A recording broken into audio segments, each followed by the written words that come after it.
नमस्कार दोस्तों, GK study with Rakesh में आपका हार्दिक स्वागत है।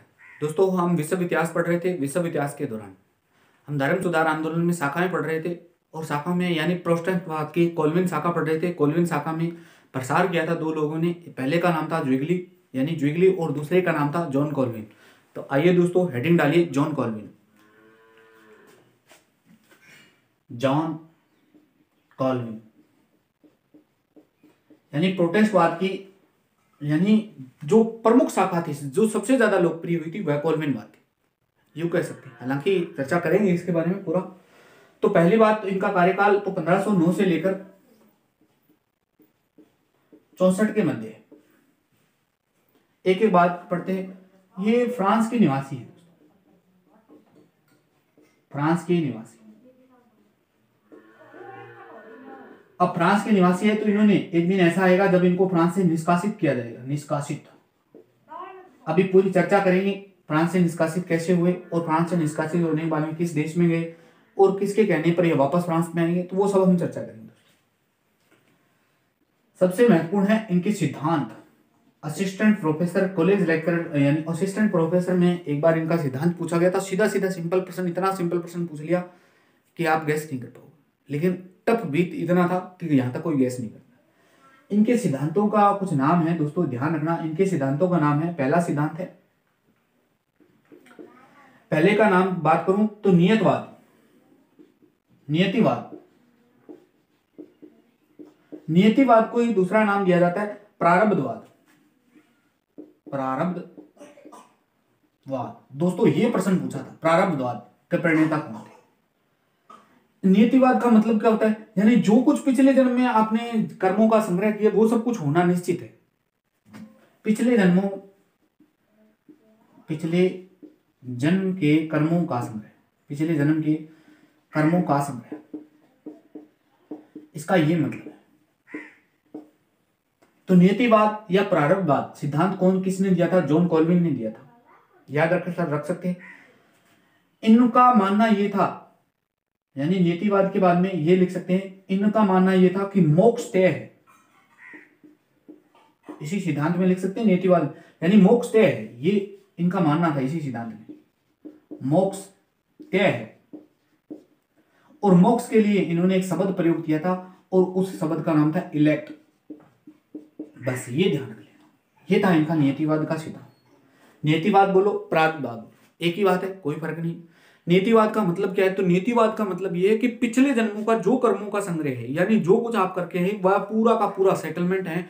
आपको कुछ भी, यानी जिस प्रकार हमारी गीता में कहा गया था कि पेड़ का पत्ता भी मेरी अनुमति के बिना नहीं हिलता, इसी प्रकार प्रारब्धवाद का मतलब भी वही है, सेम टू सेम। दूसरा, सबसे मोस्ट स्टार लगाओ दूसरी बात पर, इन्होंने चर्च में वृद्ध पादरियों को नियुक्त किया था। चर्च में वृद्ध पादरी के लिए इन्होंने एक शब्द यूज किया था, प्रेस बिस्टर्स।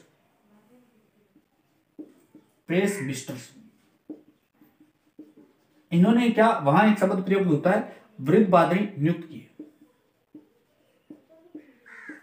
अब आप सभी जानते हैं कि इन्होंने ऐसा क्यों किया भाई, यानी पादरी अपने धर्म से भ्रष्ट हो रहे थे दोस्तों। जितने भी जवान पादरी थे वो संन्यास की ओर कम, यानी कामुकता की ओर ज्यादा अग्रसर हो रहे थे। इसलिए इन्होंने कहा कि वृद्ध पादरी को बिठाया जाए जो कामुकता से परे हो जाए, जो इन चीजों पर ध्यान न दे। इसलिए इन्होंने प्रेस बिस्टर की नियुक्ति की प्रस्ताव रखा था और इन्होंने चर्च में प्रेस बिस्टर्स नियुक्त किए थे दोस्तों। अब स्टार लगाने वाली बात क्या है, इसी कॉल्विनवाद की शाखा का प्रसार होगा दोस्तों, यानी फ्रांस में हुआ और स्कॉटलैंड में हुआ। स्कॉटलैंड में जॉन निक्सन आएगा व्यक्ति। जॉन निक्सन ने भी प्रेस बिस्टर की नियुक्ति के प्रावधान किए थे। हालांकि हम पढ़ेंगे, फिर भी मैं आपको यही बता रहा हूं दोस्तों, याद रख लेना। यानी प्रेस बिस्टर की पहली अवधारणा किसने दी थी? जॉन कॉल्विन ने दी थी। दूसरी बार ये प्रयोग किसने किया था? तो स्कॉटलैंड में करेंगे। और कौन करेगा दोस्तों? स्कॉटलैंड में करेगा जॉन निक्सन। हालांकि हम पढ़ेंगे। तीसरा, इन्होंने क्या किया? 1536 में ग्रंथ लिखा।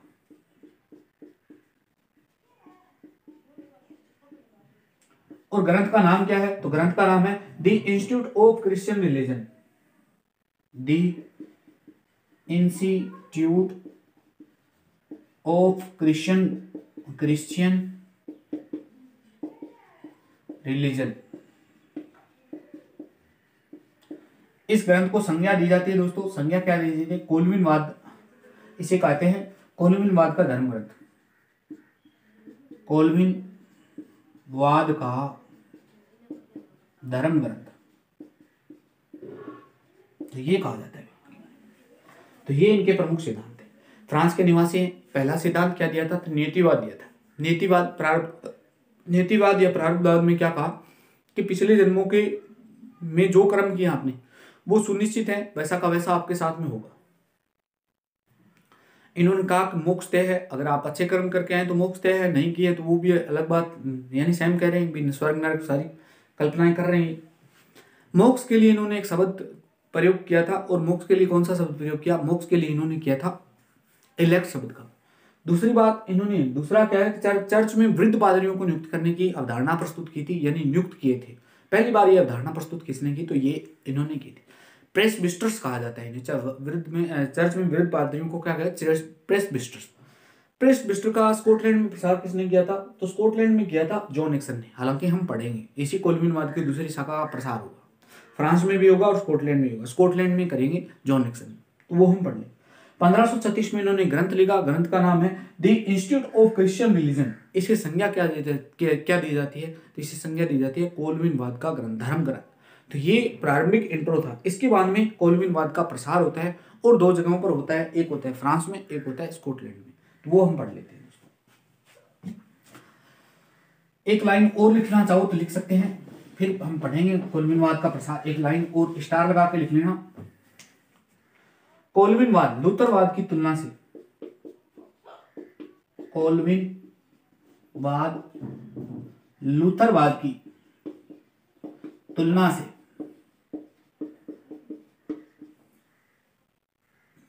ज्यादा लोकप्रिय हुआ,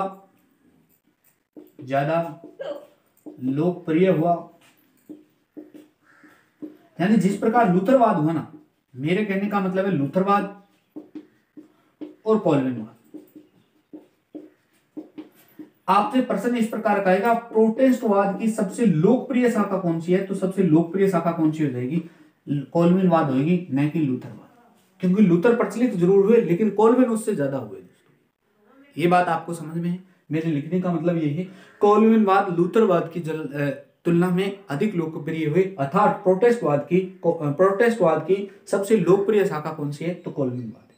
आई होप यहां तक क्लियर है आपको। अब बात करते हैं इसी प्रोटेस्टवाद की कोलविन शाखा का प्रसार कैसे हुआ, कहां कहां हुआ।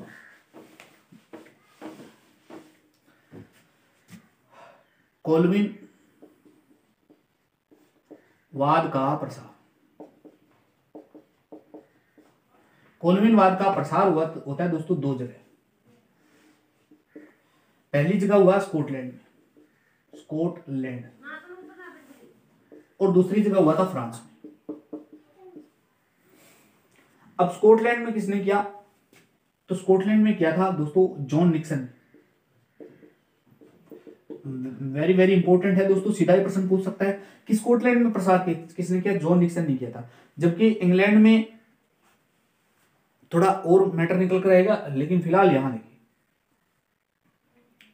सॉरी फ्रांस में, इंग्लैंड में क्या। अब जॉन निक्सन को क्या है कि जन समर्थन नहीं मिला, जन समर्थन नहीं मिला, यानी इन्होंने फ्रांस में, स्कॉटलैंड में कोलविनवाद का प्रसार चाहा, लेकिन इनको जन समर्थन नहीं मिला, इसलिए ये लंदन आ जाते।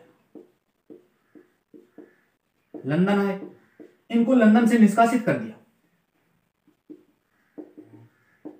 निष्कासित यानी लंदन से निष्कासित कर दिया। अब ये कहां जाते हैं? तो जिनेवा आए और कोलविन के संपर्क में। अब देखो लंदन से कहां है? जिनेवा।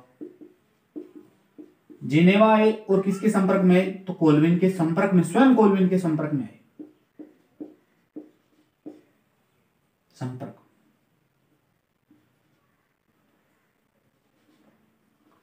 संपर्क में आए। कोलविन ने क्या किया? इनको कोलविन ने वापस कहां भेज दिया? इनको वापस भेज दिया स्कॉटलैंड, कि आप वापस स्कॉटलैंड में जाओ और कोलविनवाद का प्रसार करो। अब ये वहां वापस जाते हैं। नोक्स ने यानी जॉन नॉक्स, सॉरी निक्सन नहीं, नाम है इनका जॉन नॉक्स। नॉक्स ने स्विट्जरलैंड में, सॉरी स्कॉटलैंड में कॉल्विनवाद का प्रसार शुरू कर दिया। कॉल्विनवाद का प्रसार, सीधा प्रश्न आ सकता है कि स्कॉटलैंड में कॉल्विनवाद का प्रसार किसने किया, तो जॉन नॉक्स ने किया था। अब स्कॉटलैंड के चर्च में किन की नियुक्ति की, तो अभी मैं बताकर आया था कि किन की नियुक्ति की, प्रेस्बिटर्स की। अब प्रेस्बिटर्स है क्या, तो वृद्ध पादरी नियुक्त किए थे। इसलिए स्कॉटलैंड के चर्च को, यानी स्कॉटलैंड के चर्च को क्या कहा जा रहा है, तो इसके चर्च का नाम पड़ गया प्रेस्बिटेरियन चर्च।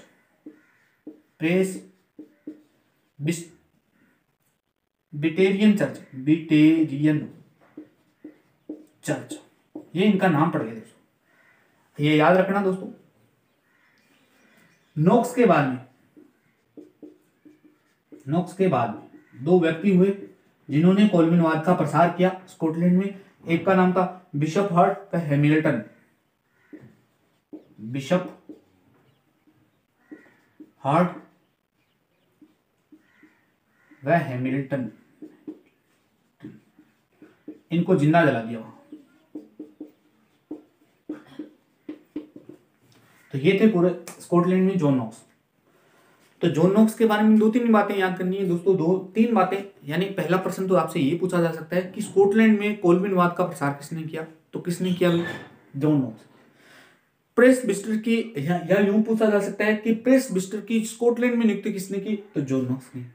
स्कॉटलैंड के यानी प्रेस्बिटर की नियुक्ति करने के कारण यहाँ के चर्च को नाम क्या दे दिया, प्रेस्बिटेरियन चर्च कहा गया।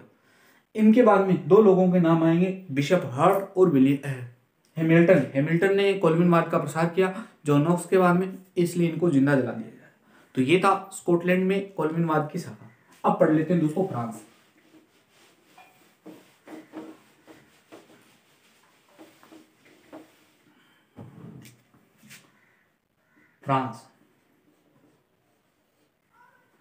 फ्रांस में क्या होता है, फ्रांस में कॉल्विनवादियों को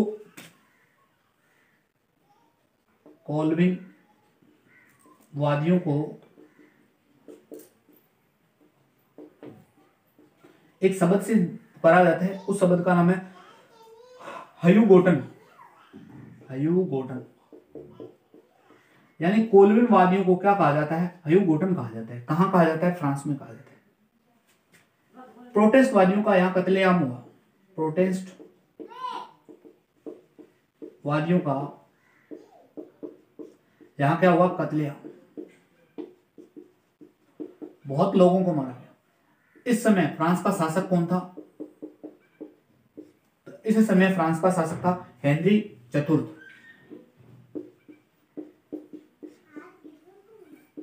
हेनरी चतुर्थ ने एक आदेश दिया था जिसका नाम था नांत का आदेश। हेनरी चतुर्थ ने नांत का आदेश जारी किया। नांत का आदेश,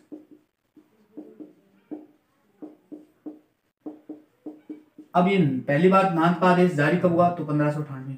नांत है क्या, तो फ्रांस का एक शहर है, फ्रांस का शहर। अब ये नांत के आदेश में हुआ क्या था, तो कोई भी कैथोलिक प्रोटेस्ट की हत्या नहीं करेगा। इस आदेश में क्या कहा गया, कोई भी कैथोलिक प्रोटेस्ट की हत्या नहीं करेगा,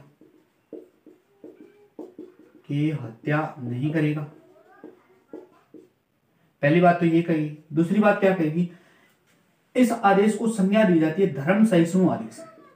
देखो, धर्म सहिष्णु आदेश कहा गया इसे। अब क्यों कहा गया, तो देख लीजिए दोस्तों, दोनों धर्मों का सम्मान करना है। दो शाखाओं का सम्मान कर रहा है, तो इसलिए धर्म सहिष्णु। यानी प्रोटेस्टवादी को अब इस समय क्या हो रहा था, यानी सरेआम कत्लेआम हो रहा था प्रोटेस्टवादियों का। कौन कर रहा था, कॉल्विनवाद कर रहे थे। सॉरी, कॉल्विनवाद क्या, ये कर रहे थे जो कैथोलिक शाखा वाले कर रहे थे।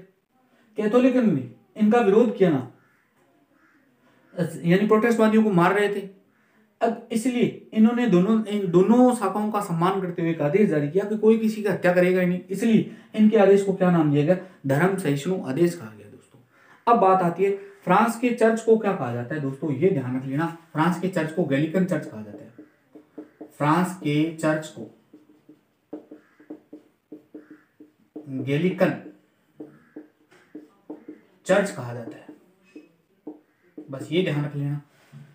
बात चल रही थी फ्रांस में कोल्विनवादियों को क्या नाम दिया जाता है? हयूगोटन। प्रोटेस्टवादियों का कत्लेआम हो रहा था। इस समय शासक कौन था? तो शासक था हेनरी चतुर्थ। फ्रांस का शासक था हेनरी चतुर्थ। हेनरी चतुर्थ ने क्या किया? नांत का आदेश जारी किया। नांत का आदेश 1598 में हुआ। नांत फ्रांस का एक शहर है। इस आदेश को धर्म सहिष्णु आदेश कहा जाता है। इसमें क्या क्या कहा गया कि कोई भी कैथोलिक प्रोटेस्टवादियों की हत्या नहीं करेगा, सीधी सी बात है। तो ये, और फ्रांस के चर्च को क्या कहा? गैलिकन चर्च कहा जाता है दोस्तों। अब थोड़ी सी कहानी और है फ्रांस की।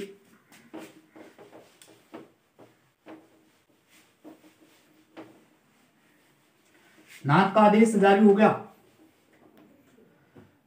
अब बात है 1572 की। 1572 में बात कहां की है? तो पेरिस की। पेरिस में कहां की? तो पेरिस के सभी चर्चों की बात है, यानी जितने भी चर्च में क्या हुआ? तो रात्रिकालीन घंटी बजी, सभी चर्चों में घंटियां बजी और सारे कैथोलिक इकट्ठे हुए। सारे कैथोलिक